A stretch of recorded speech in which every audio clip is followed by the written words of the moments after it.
Megastar Shakib খানকে megastar রূপে প্রমাণ করা বা মেগাস্টার রূপে যে সেলিব্রেট করা সেই ছবিটা ছিল কিন্তু তুফান। সেটা কিন্তু রায়ান রফি বানিয়েছেন। এবার মেগাস্টার শাকিব খানকে নিয়ে দীর্ঘদিন কোনো খবর নেই, সত্যি কথা বলতে কি সেরকমভাবে অ্যাজ লাইক মানে মাস ওরিয়েন্টেড খবর বা মেগাস্টার শাকিব খানের কিছু না কিছু আইলে তো একটা আলোচনা হয়, একটা আনন্দ হয়, সেটা কিন্তু আসছে না। তাই আমরা আনন্দ করতে পারছি না, আলোচনা করতে পারছি না, সেটা একটা বিষয় হচ্ছে, সেলিব্রেট করতে পারছি না। কিন্তু বক্তব্য হচ্ছে মেগাস্টার শাকিব খানকে কিন্তু মাস লেভেলে প্রেজেন্ট করার মধ্যে আমি বলবো তুফান 2 যখন আসবে সবথেকে বেশি হাইপ কিন্তু উঠবে।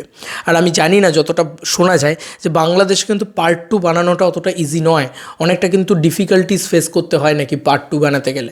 মানে এটা প্রডিউসার্সরাই বলেছিলেন যে অত সোজা নয়, একটা ছবির পার্ট 2 দুম করে নিয়ে চলে এলাম, ভাবলাম করে দিলাম, এতটা সোজা হয় না বাংলাদেশে। যাই হোক, সেটা আলাদা বিষয়।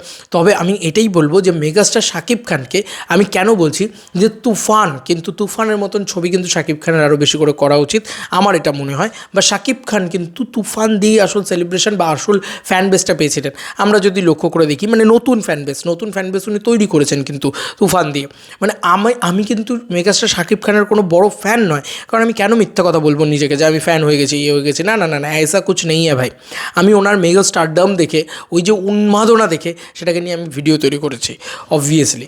কিন্তু আমি এখানে পরিষ্কারভাবে বলছি যে ওই মেগা স্টারডাম, ওই উন্মাদনা ফাম্বল করলাম, উন্মাদনা কিন্তু ইনফিনিটি লেভেলে গিয়ে পৌঁছেছিল শুধুমাত্র তুফানের মতন ছবির জন্যে। আগেও বলেছি, এখনও বলছি, শাকিব খান একটা নাম, যে নামটা নাম নয়, সেটা একটা ব্র্যান্ড। শাকিব খান যেখানেই দাঁড়াবেন সেখানেই কিন্তু ছবি ব্লকবাস্টার হয়ে বেরিয়ে যাবে। কিন্তু এই শাকিব খানের সাথে যদি একটা ভালো রায়হান রাফির মতন ডিরেক্টর জোড়েন এবং একটা ভালো গল্প জোড়ে, তাহলে কিন্তু সেটা ব্লকবাস্টার না, ইন্ডাস্ট্রি হিট পরিণত হতে পারে, অল টাইম ব্লকবাস্টারে পরিণত হতে পারে। কারণ শাকিব খানের ক্রেজটাই এমনিতে প্রচণ্ড হাই, তারপরে যদি এরকম একটা গল্প হয়। তো তুফান একটা গ্যাংস্টার ড্রামা, এবং সেটাকে এত সুন্দরভাবে নিপুণভাবে তৈরি করা যাতে ফ্যান্সরা সেলিব্রেট করতে পারে। অ্যাজ লাইক জওয়ানের ক্ষেত্রে কিন্তু আমরা প্রত্যেকটা মানুষ খুব সেলিব্রেশনের মুডে থাকবো।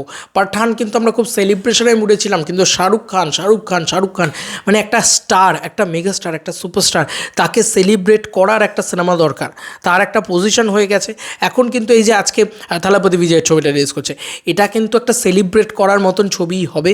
ইট শুড বি সেলিব্রেট করার মতন ফিল্ম, কারণ সে সেলিব্রেট করার মতন সিনেমাই না হলে ওর ফ্যান্সরা সেলিব্রেট করবে না। তো এটাই হচ্ছে বিষয়, ফ্যান্সরা সবার আগে।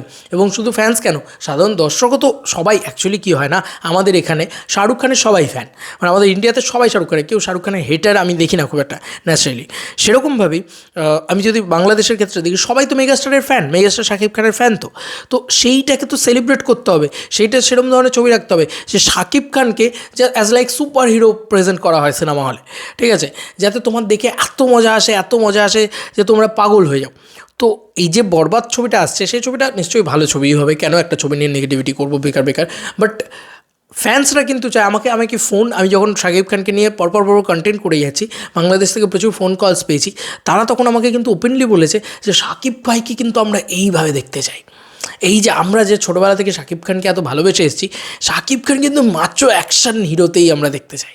ওই শাকিব খানটাই আমাদের একদম সেলিব্রেট করিয়ে দেয়, আলাদাই মজা লেগে যায়, হলে সিটি মারতে চাই, বারবার দেখতে চাই হলে গিয়ে।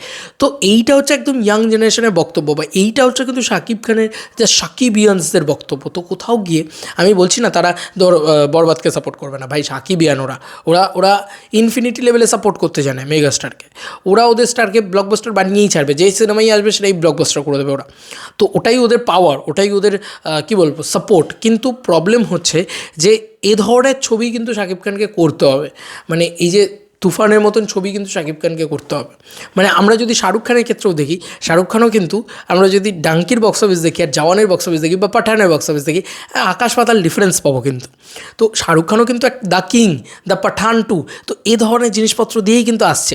আমি কেন বারবার শাহরুখ খানের সাথে তুলনা করছি, কারণ একটা দেশের সুপারস্টারের সাথে একটা দেশের সুপারস্টারের তুলনা হয়, একটা দেশের সুপারস্টারের সাথে দেবদা জিদ্দা, এটা তো রাজ্যের সুপারস্টার, এদের তো তুলনা হতে পারে না, আমার তো তাই মনে হয়। তো জাস্ট মানে এটাই আমার বলার ছিল যে তুফান কেন, মানে তুফান দিয়ে হঠাৎ করে এত ক্রেজ উঠেছিল, যেই ক্রেজটা কিন্তু বজায় রাখতে গেলে তুফানের মতন ছবি দরকার। বারবার বলছি, তুফান কিন্তু একটা হেড অফ টাইম ছবি বাংলাদেশের জন্যে, এবং বাংলাদেশের কমার্শিয়াল ছবি হিসাবে যদি বিচার করে দেখি, Toofan is a best film I ever seen. বাংলাদেশে এত ভালো কমার্শিয়াল ছবি আমি এটাকে দেখিনি। তো তুফান একটা বেস্ট ফিল্ম হয়েছিল এবং তুফান তৈরি হয়েছিল বলেই কিন্তু শাকিব খান আরও বড় মেগাস্টার হয়ে উঠেছে। তো ওরকম ধরনের সেলিব্রেশন ফিল্ম দরকার। আজকে রায়হান রাফি বানাচ্ছে, কালকে অন্যান্য ডিরেক্টরদেরও কিন্তু শাকিব খানকে নিয়েও ওই লেভেলের সেলিব্রেশন ফিল্ম দরকার, তবেই কিন্তু সবাই সেলিব্রেট করবে। নাহলে কিন্তু ওই লেভেলের ক্রেজটা বা ওই লেভেলের হাইপটা বা ওই লেভেলের চিৎকার চেঁচামেচিটা কিন্তু আমার মনে হয় কোথাও গিয়ে উঠতে বা উঠবে না। এটা আমার পার্সোনাল মনে হয়। তোমাদের কার কি মতামত জানিও কমেন্ট সেকশনে। চলো বন্ধুরা, নতুন কোনো ভিডিওতে দেখা হবে, বাই।